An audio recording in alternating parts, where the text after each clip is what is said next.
하나님 말씀 함께 나누도록 하겠습니다. 이재훈 담임 목사님께서는 미국에 집회가 있으셔서 이번 한 주 다녀오시게 됩니다. 우리 생각나실 때마다 담임 목사님 위해서 한번 기도해 주시면 감사하겠습니다. 오늘 이 에베소서 말씀은 사도 바울이 에베소 교회를 향해서 쓰고 있습니다. 그런데 사도 바울이 지금 이 편지를 어디에서 쓰고 있는가? 감옥에서 이 편지를 쓰고 있습니다. 여러분, 감옥은 어떤 곳이냐면 단절된 공간이죠. 시간과 공간의 제약을 받는 장소가 감옥입니다.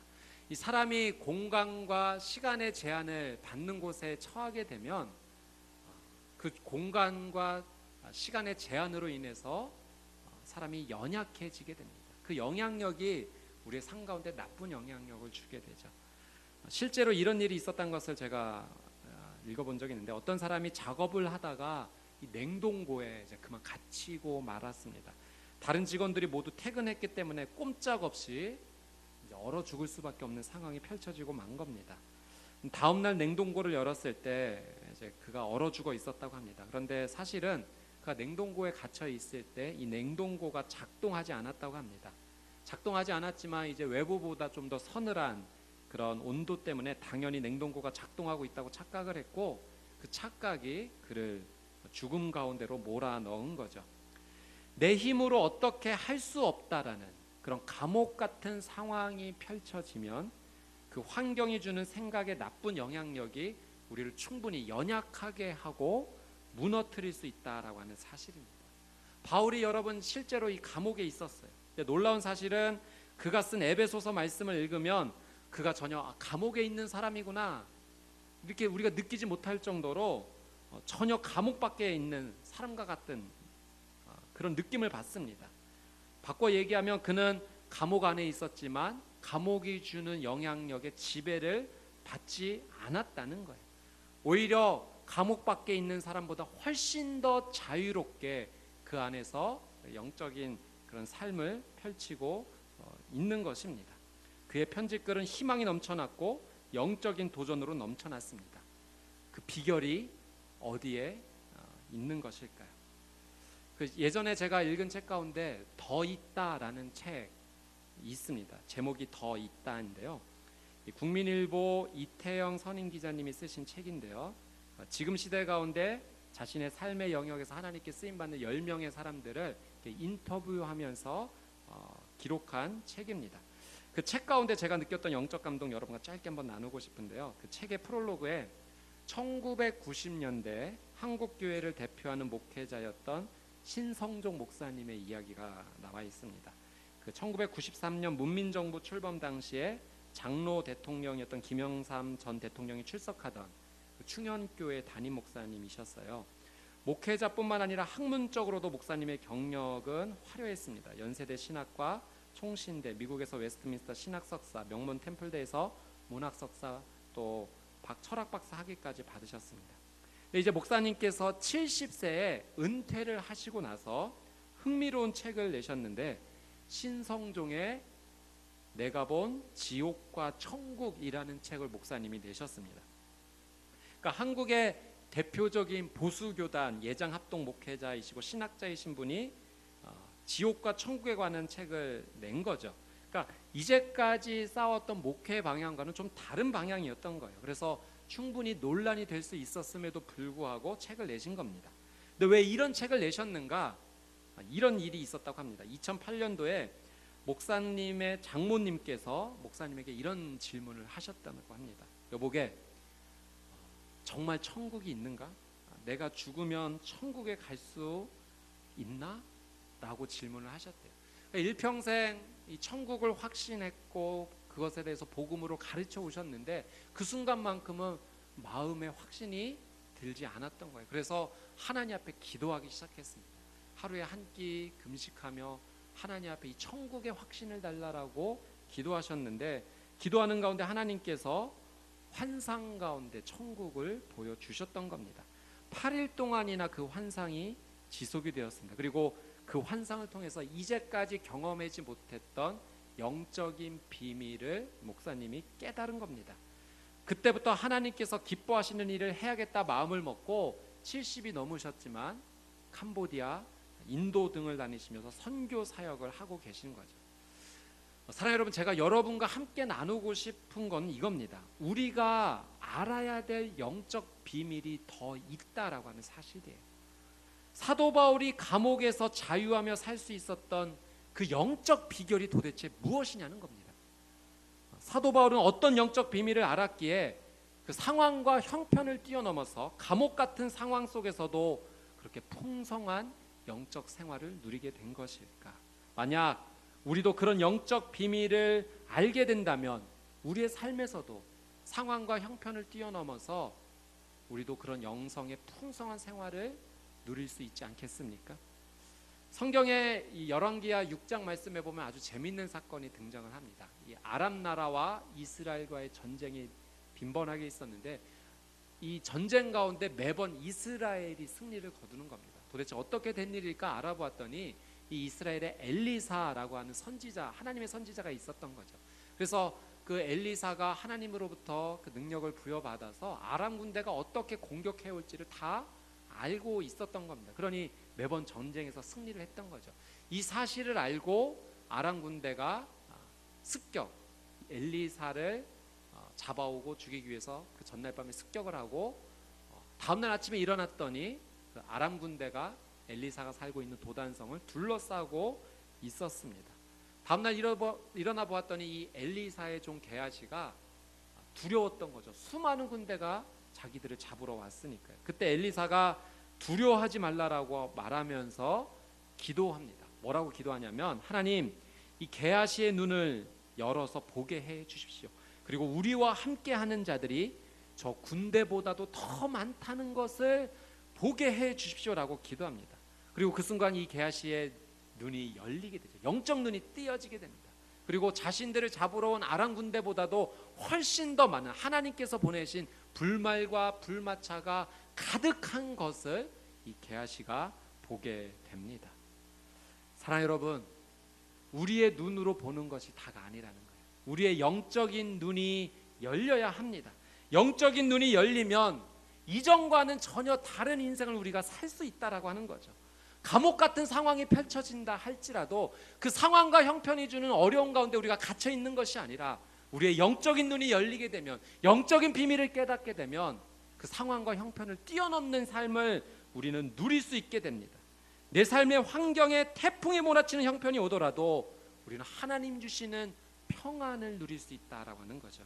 내 힘으로 하는 것 아니고 하나님 주시는 영적인 비밀, 영적인 은혜가 우리에게 주어지기 때문에 그렇습니다. 사도 바울은 우리가 보지 못하는 영적 비밀을 본 사람입니다. 우리가 깨닫지 못한 영적 비밀을 깨달은 사람이에요.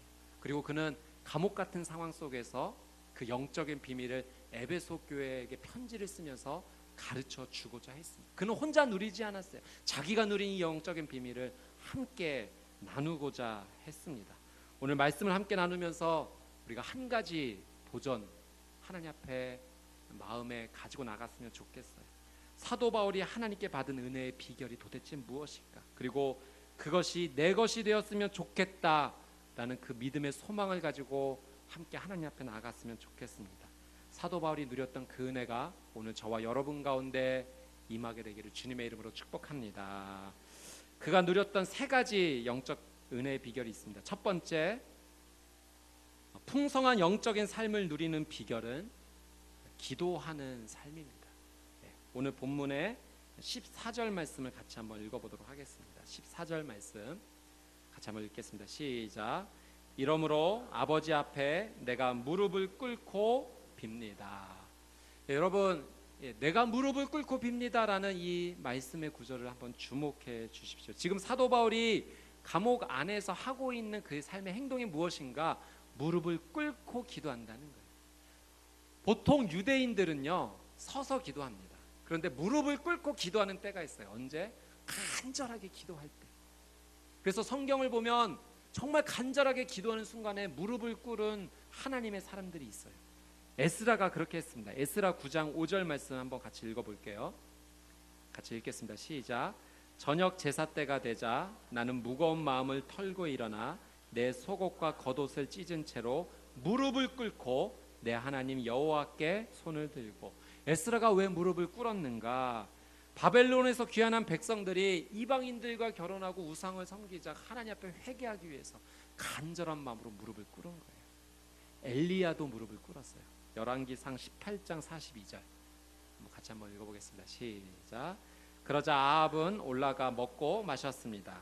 그러나 엘리야는 갈멜산 꼭대기로 올라가 얼굴을 무릎 사이에 파묻고 땅에 꿇어 엎드렸습니다. 그가 갈멜산에서 850명과의 영적인 대결을 펼치고 나서 그 땅 가운데 3년 반 동안 비가 내리지 않았는데 하나님 비가 이제 내리게 해주십시오. 기도할 때 무릎을 꿇고 그 무릎 사이 얼굴을 파묻고 기도한 겁니다. 간절하게 기도한 겁니다. 예수님도 무릎을 꿇으셨어요.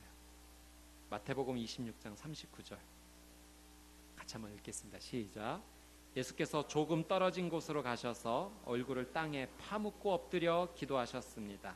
내 아버지, 할 수 있다면 이 잔을 내게서 거둬 주십시오. 그러나 내 뜻대로 하지 마시고 아버지의 뜻대로 하십시오. 예수님께서 그 겟세마네 동산에서 정말 간절하게 무릎 꿇고 기도하셨던 거 우리는 말씀을 통해 확인할 수가 있습니다. 여러분, 마찬가지로 바울이 지금 감옥 안에서 무릎을 꿇고 간절하게 기도했다는 것은요, 정말 하나님 앞에 온전한 마음을 가지고 기도한 겁니다. 만약 사도 바울이 지금 감옥에 갇힌 상황이 아니라면 그는 당장 에베소 교인들을 향해 달려가고 싶었을 거예요. 그리고 정말 그가 하고 싶었던 신앙의 권면들을 그 얼굴과 얼굴을 마주 대하며 이야기하고 싶었을 것입니다. 그런데 지금 상황이 그렇지 않아요. 감옥이라는 한정적인 상황에 갇혀 있는 겁니다. 그래서 그가 선택한 건 기도하는 것이에요. 그리고 이런 마음으로 기도한 거예요. 내가 직접 그들에게 가서 얼굴을 마주하며 권면하는 것보다 내가 오늘 여기에서 간절히 무릎 꿇고 기도하는 그 하나님의 역사가 더 크다라는 사실을 믿고 기도한 겁니다.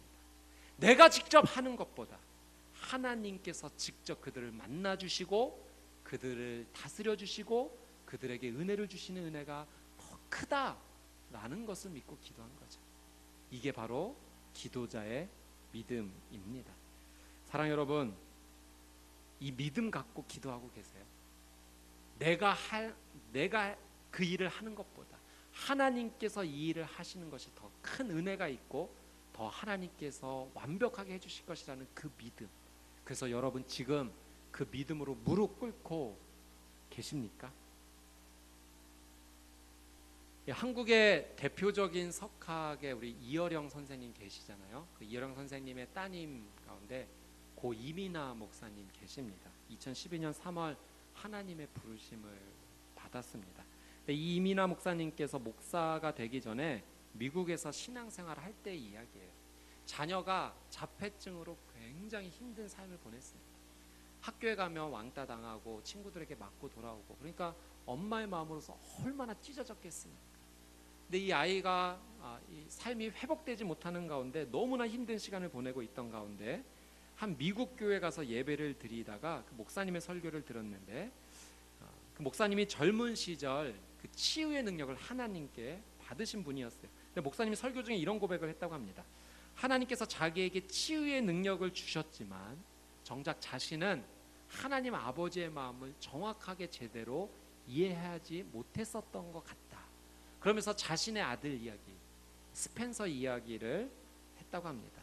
어느 날 자기 아이 스펜서가 열이 심하게 나서 병원에 가서 이제 항생제 처방을 받았는데 부작용으로 인해서 아이의 귀가 멀게 되었다고 합니다.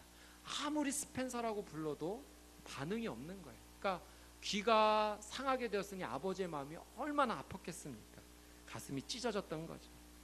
그 일로 기도도 잘 되지 않고 너무 슬펐는데 또 교회에서의 사역은 이제 계속해서 진행을 했다고 합니다. 그런데 신기하게도 교인 성도님들을 위해서 간절하게 기도하면 또 그 교인들의 질병과 아픔은 낫는 거예요.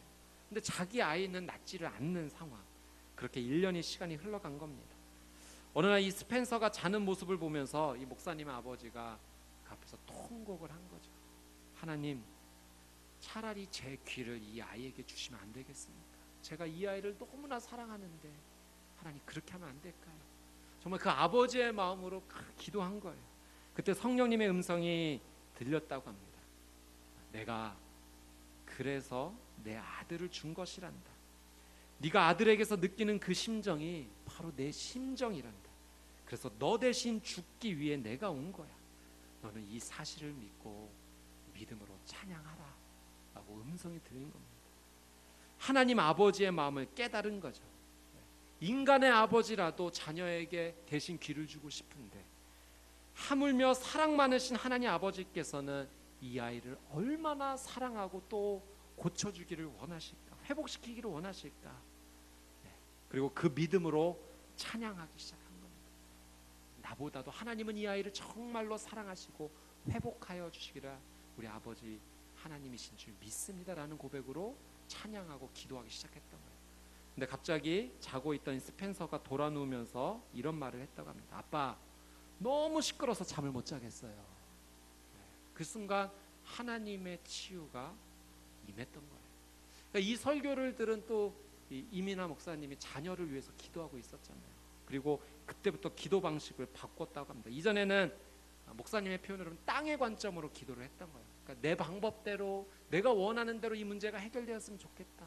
그런데 이제는 그 설교를 듣고 나서 땅의 관점이 아니라 하늘의 관점으로 하나님 아버지의 마음을 가지고 기도해야겠다. 그리고 자신의 자녀를 바라보면서 나도 이 자녀 사랑하지만 누구보다도 이 자녀를 사랑하시는 분이 내 아버지 하나님이시고 이 자녀를 하나님께서 내 아버지께서 고쳐 주실 것이다라는 그 하늘의 관점을 가지고 기도하기 시작했고 2년 뒤에 이 자녀가 완전히 회복되었다라는 글을 제가 읽었습니다.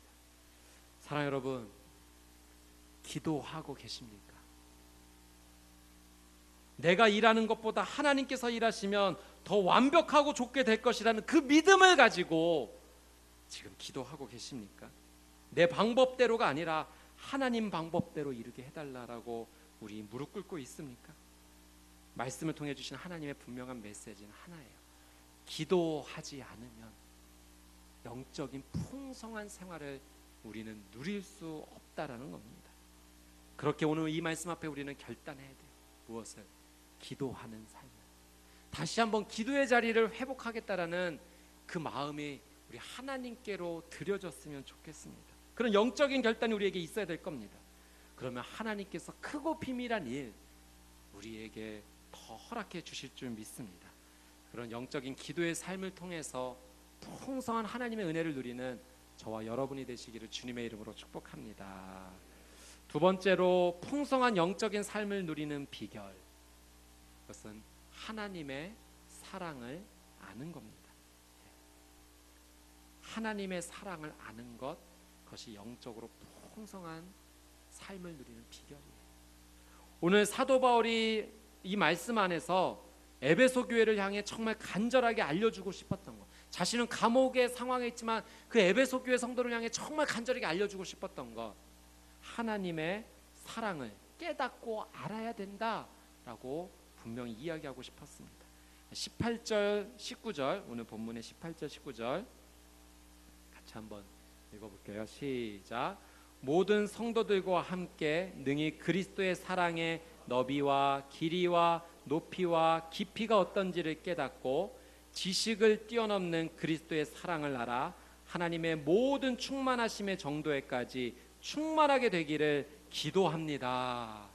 사도 바울이 이 에베소 교회를 위해 간절히 기도했던 내용 무엇인가? 그리스도의 사랑의 너비와 길이와 높이와 깊이를 정말로 깨달았으면 좋겠다. 그리고 지식적으로 깨닫는 것을 뛰어넘어서 하나님의 충만하심의 정도에까지 정말로 충만히 그 사랑을 알게 되기를 원한다라고 기도한 겁니다. 사도 바울은 예수님의 이 사랑의 깊이, 너비, 길이, 높이를 알았어요. 그리고 그 사랑 때문에 그는 감옥 같은 상황 속에서도 영적인 풍성한 삶을 누리고 있었던 거죠. 그래서 사도 바울이 이런 고백을 했던 거예요. 하나님의 사랑에서 우리를 끊어낼 수 있는 것은 아무것도 없다. 로마서 사도 바울의 고백 우리는 기억하지 않습니까? 로마서 8장 37절에서 39절 우리 믿음으로 같이 한번 읽어보도록 하겠습니다. 시작. 그러나 이 모든 일에 우리를 사랑하시는 분으로 인해 우리가 넉넉히 이깁니다. 나는 확신합니다. 죽음이나 생명도 천사들이나 악마들도 현재일이나 장래일이나 어떤 능력도 높음이나 깊음이나 다른 어떤 피조물도 그리스도 예수 우리 주 안에 있는 하나님의 사랑에서 우리를 끊을 수 없습니다. 아멘. 아멘. 사랑 여러분, 우리가 하나님의 사랑을 머리 지식으로만 아는 것이 아니라 정말 하나님의 충만하심의 정도에까지 우리가 알아야 됩니다.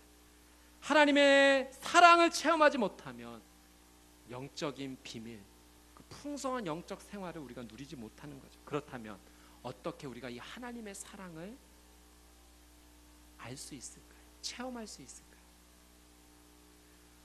하나님의 사랑의 결정체는 십자가입니다. 십자가가 하나님의 사랑을 가장 잘 표현하는 겁니다. 그래서 우리는 날마다 그 십자가 앞에 나아가야 돼요. 그 십자가를 통하지 않고서는 하나님의 사랑을 체험할 길이 없는 거죠. 어떤 분의 초등학교 시절 추억을 제가 읽었는데요. 이 초등학교 5학년 때, 자신의 초등학교 5학년 때 운동회에 있었던 에피소드를 적었습니다. 이분은 운동회가 그렇게 즐겁지 않았다고 해요. 왜냐하면 어머니가 그 어린 시절에 교통사고를 당하셔서 6살 때 교통사고, 자신이 6살 때 교통사고 당하셔서 정강이뼈 7cm를 잘라내는 대수술을 받아서 절뚝거리셨다고 합니다. 그래서 항상 운동회가 있을 때마다 엄마에게 안 알린 거예요. 왜냐면 친구들이 놀릴까 봐. 그래서 운동회 하면 혼자 그냥 나가서 밥 먹고 오고 이랬는데, 초등학교 5학년 때는 어떻게 엄마가 아셨는지 음식을 급하게 싸가지고 오신 겁니다. 왜 오늘 운동회 날인데 말하지 않았어? 급하게 음식 준비했는데 맛있을지 모르겠다. 어서 와서 앉아. 근데 이 글쓴이는 엄마의 시선을 피해 김밥과 통닭을 꾸역꾸역 먹었다고 합니다. 빨리 운동회가 끝나기를 바라면서. 그때 담임 선생님이 갑자기 오셔서 다음 경기는 반장과 엄마가 함께 달리는 2인 삼각 경기라고 준비하라고 하셨다고 합니다. 여기부터 제가 이 글쓴이의 글을 읽어드릴게요. 내 얼굴은 하얗게 질리고 말았다. 나는 도살장에 끌려가는 소처럼 엄마에게 선생님 말을 전했다. 엄마 또한 난감한 표정을 지으며 망설이는 모습이 역력했다. 하지만 엄마는 내가 잘할 수 있을지 모르겠지만 우리 딸과 함께라면 한번 뛰어볼게 라며 힘겹게 몸을 일으켰다. 엄마와 다리에 끈을 묶고 나란히 출발선에 섰다. 얼굴이 화끈 달아오르고 이마에선 땀이 비오듯 쏟아졌지만 애써 덤덤한 표정으로 결승선만 바라보았다. 총성이 울리자 엄마와 나는 왼발 오른발 왼발 오른발 하며 달렸다. 마음이 급한 나머지 출발과 동시에 넘어진 친구도 있었고 쿵짝 쿵짝 장단 맞추며 힘차게 나가는 친구도 있었다. 하지만 엄마와 나는 느린 걸음으로 결승선을 향해 갔다. 차근차근 걷는 우리를 보고 여기저기서 박수를 보냈다. 그리고 마침내 도달한 결승선, 믿을 수 없었다. 9팀 중에 3등이었다. 나도 모르게 눈물이 흘렀다. 다리가 불편한데도 힘든 내색 없이 달려준 엄마가 그렇게 고마울 수 없었다. 엄마는 내 눈물을 닦아주며 다리만 불편하지 않았다면 분명 1등 했을 텐데 조금 아깝다. 그렇지? 하고 말했다. 그날 깨달았다. 신체적인 장애는 결코 자식 사랑을 이길 수 없다는 것을. 그리고 엄마가 나 때문에 다친 사실을 알았을 때는 내 나이 32. 무심하게도 하늘이 엄마를 데려간 뒤였다. 나를 구하기 위해 한쪽 다리를 잃었는데도 행여내가 아파할까봐 지인 모두에게 비밀로 해달라고 부탁한 엄마. 그 큰 사랑 앞에 뜨거운 눈물이 흘러내리는 오늘, 하늘에 있는 엄마가 몹시 그립다. 사랑 여러분, 엄마의 사랑, 그 부모님의 사랑이 어떠한지를 깨닫게 되면 우리는 그 사랑 앞에서도 다른 인생 살아갈 수 있지 않습니까? 그러니까 인간의 사랑 앞에서도 변화받을 수 있는 겁니다. 근데 하물며 하나님의 사랑, 그것을 우리가 깨닫게 된다면, 지시로 아는 것을 뛰어넘어서 정말 하나님의 충만하심의 정도에까지 그 놀라운 사랑을 우리가 깨닫고 알게 된다면 우리의 인생이 어떻게 될까요? 사랑하는 자녀를 위해 한쪽 다리를 내어주신 엄마의 사랑은 정말 위대한 사랑이에요. 그런데 하나님의 사랑은 그보다 더 큰 사랑이라는 거예요. 영원히 죽을 수밖에 없는 나를 대신해서 나 대신 내가 지은 죄를 대신해 십자가에 못 박혀 달려 돌아가신 그 사랑, 그 사랑을 우리가 예수 그리스도의 그 사랑의 너비와 길이와 높이와 깊이를 깨닫게 된다면 우리는 어제와는 다른 더 놀라운 인생을 우리는 살아갈 수 있지 않겠습니까? 그래서 매일 십자가 앞에 나가야 되는 거예요. 그 십자가 앞에서 예수님의 사랑을 체험하게 해달라고, 알게 해달라고 기도해야 합니다. 십자가를 붙잡는 인생, 그래서 하나님의 사랑을 깨닫는 인생은 감옥 같은 인생일지라도 영적으로 풍성한 인생을 누릴 수 있는 것입니다.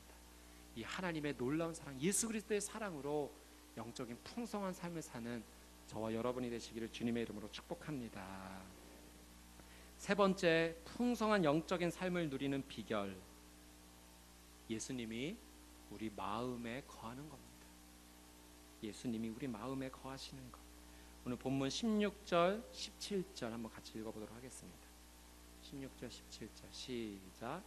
하나님께서 여러분에게 그분의 영광의 풍성을 따라 성령으로 인해 여러분의 속사람을 능력으로 강건하게 하시고 믿음으로 인해 그리스도께서 여러분의 마음 가운데 거하게 하시기를 빕니다.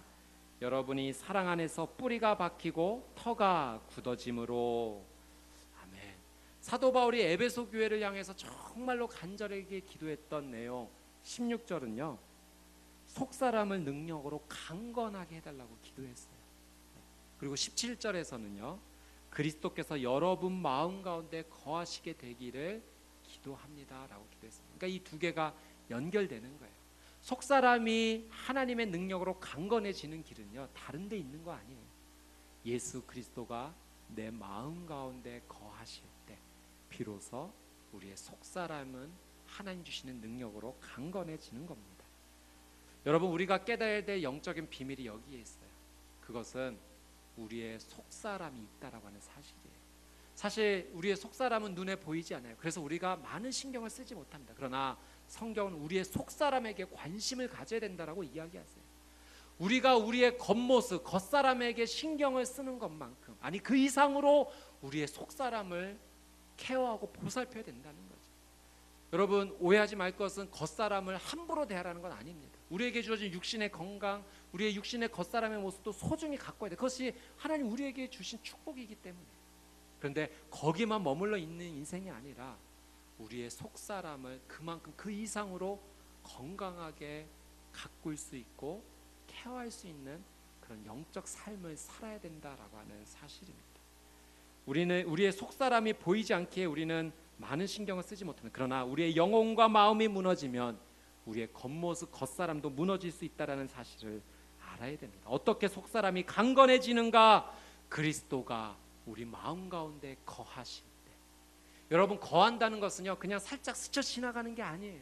오늘 이 17절 말씀에 있듯이 사랑 안에서 뿌리가 박히고 터가 굳어지는 거예요. 예수 그리스도가 내 마음 안에서 뿌리를 내리는 겁니다. 그 나무가 굳건하게 서기 위해서 마치 뿌리를 강건하게 내리는 것처럼 예수님이 우리의 삶 가운데 뿌리 내리시는 거예요. 터가 굳어진다는 것은요, 건축물 세울 때 기초를 튼튼히 하는 거예요. 기초가 무너지면 건물이 무너지잖아요.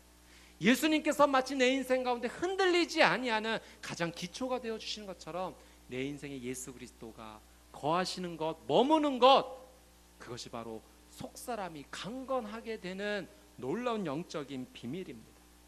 예수님께서 우리 마음 가운데 거하신다는 것, 이런 믿음의 고백이에요. 예수 그리스도와 함께 나는 죽었다라는 것을 믿음으로 선포하는 거죠.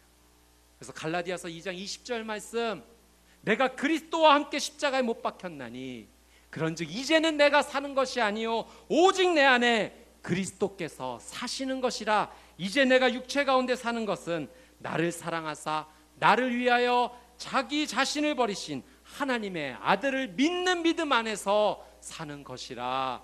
아멘. 아멘. 사랑 여러분, 예수님이 내 안에 사신다는 건요, 내가 죽는 거예요. 그리고 예수로만 살게 하는 거예요. 예수 그리스도의 십자가와 함께 나는 못 박히겠다라고 그 믿음의 고백을 올려드리는 겁니다. 여러분, 신앙이란 내가 예수 그리스도와 함께 죽기 위해 노력하겠습니다가 아니에요. 이미 나는 죽었습니다. 그리고 예수님만 사십니다. 나는 예수님과 함께 살아납니다. 그 믿음을 고백하는 게 신앙이고 믿음입니다. 사랑 여러분, 나는 죽고 내 안에 예수 그리스도가 사는 것, 그것이 성령 충만한 삶이 아니겠습니까? 성령 충만하면 예수님의 십자가 사랑을 온전히 알게 돼요. 성령 충만하면 그 아버지의 마음으로 우리는 기도할 수 있게 돼요. 성령 충만하면 영적인 눈이 열리게 되는 거죠. 그리고 상황과 형편을 뛰어넘어서 어려운 상황임에도 불구하고 감사할 수 있고, 또 영적으로 주시는 하나님의 놀라운 평안을 누릴 수 있는 것, 바로 그런 은혜가 우리의 삶 가운데 임하는 것입니다. 호리에쇼 스패포드라는 분이 계셨어요. 스패포드. 그가 미국 시카고에서 굉장히 성공한 변호사였습니다. 그 무디 교회 회계 집사님이셨대요. 그런데 1871년 시카고에서 굉장한 대화재가 발생해서 그의 전 재산을 다 잃어버리게 되었습니다. 화재 재난 직전에는 아들도 잃어버리는 아픔을 겪습니다. 이런 엄청난 시련 앞에서 가족이 절대적으로 휴식이 필요하다고 여겨졌고, 아내와 4명의 딸과 함께 여행을 가기로 합니다. 근데 이제 스패포드는 이 무디와 사역을 하느라고 가족을 먼저 보내고 내가 바로 뒤따라 가겠다라고 약속을 합니다. 그리고 가족을 먼저 배를 태워서 보냅니다. 그런데 그만 가족이 탔던 배가 대서양 한가운데서 다른 배와 충돌해서 파손되었고 4명의 딸이 배와 함께 가라앉고 부인만 간신히 구조되었습니다. 아내가 구조된 뒤 남편에게 혼자만 구조된이라는 전문을 보내고, 이제 그 전보를 받은 스패포드는 이 절망의 마음, 찢어지는 마음을 안고 아내에게 달려갑니다.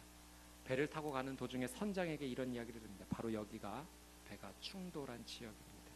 그 이야기를 듣고 너무나 고통스러워서 선실로 돌아와 밤새도록 옵니다. 하나님, 왜 제게 이런 시련 주십니까? 혹시 제가 하나님께 죄 지은 거 있습니까? 그렇다면 저를 벌해 주시지 왜 사랑하는 딸들을 벌하십니까? 몸부림치며 기도합니다. 그렇게 기도하는 가운데 새벽 3시에 이전에 한 번도 경험해보지 못한 은혜가 그의 삶 가운데 일어나기 시작합니다. 고통스럽다, 정말로 찢어질 것만 같았던 그의 마음 가운데 정말 이전에도 경험하지 못했던 놀라운 평안이 그의 영혼 가운데 임하기 시작합니다. 그리고 그 평안을 기록하기 시작했어요. It is well with my soul. 내 영혼 평안해 라는 것을 적기 시작합니다. 그리고 이 시에 곡을 붙여 태어난 찬송가가 있습니다. 내 평생에 가는 길, 내 평생에 가는 길 순탄하여 늘 잔잔한 강 같든지 큰 풍파로 무섭고 어렵든지 나의 영혼은 늘 편하다. 저 마귀는 우리를 삼키려고 입 벌리고 달려와도 주 예수는 우리의 대장 되니 끝내 싸워서 이기겠네. 내 지은 죄 주홍빛 같더라도 주 예수께 닿으려면 그 십자가 피로서 다 씻으사 흰 눈보다도 정하겠네. 저 공중에 구름이 일어나며 큰 나팔이 울려날 때 주 오셔서 세상을 심판해도 나의 영혼은 겁없겠네. 내 영혼 평안해. 내 영혼 평안해.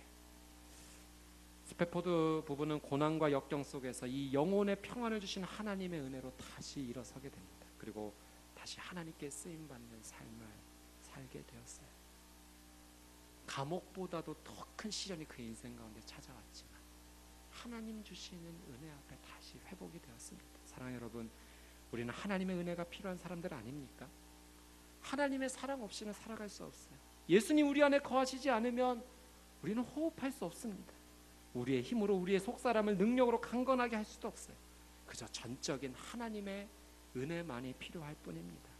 그 은혜가 필요하기에 오늘도 우리는 간절하게 무릎을 꿇고 기도하는 겁니다. 그 은혜가 필요하기에 예수 그리스도의 사랑, 그 십자가 앞에 우리는 나가는 겁니다. 그 은혜가 필요하기에 나는 죽고 예수님만 내 안에 살아계셔야 한다라는 믿음의 고백을 하는 겁니다. 우리가 그렇게 기도하며 나갈 때 오늘 본문의 20절 말씀처럼 하나님은 내 생각 구하는 것보다 더 넘치는 것으로 우리의 인생 가운데 채워주실 것입니다. 이번 한 주 다시 한번 기도의 삶을 결단합시다. 그리고 예수 그리스도의 십자가를 붙잡는다는 것, 그 사랑을 알고 나간다는 것이 무엇인지 한번 깊이 묵상했으면 좋겠어요.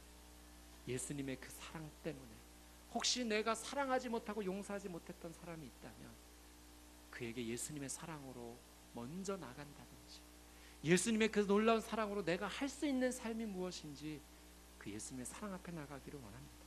나는 죽고 예수님만 사는 것이 무엇인지도 묵상하기를 원합니다. 여전히 내가 살아있어서 살아 움직이는 내 모습이 아니라 분노와 감정 속에서 살아가는 삶이 아니라 나는 죽고 예수님만 나타나는 삶, 그 삶을 주님 앞에 고백하며 기도하며 나아갈 때 우리의 속사람은 하나님 주시는 능력으로 강건한 삶을 살게 될 줄 믿습니다. 아멘. 오늘 주신 말씀 붙잡고 우리 같이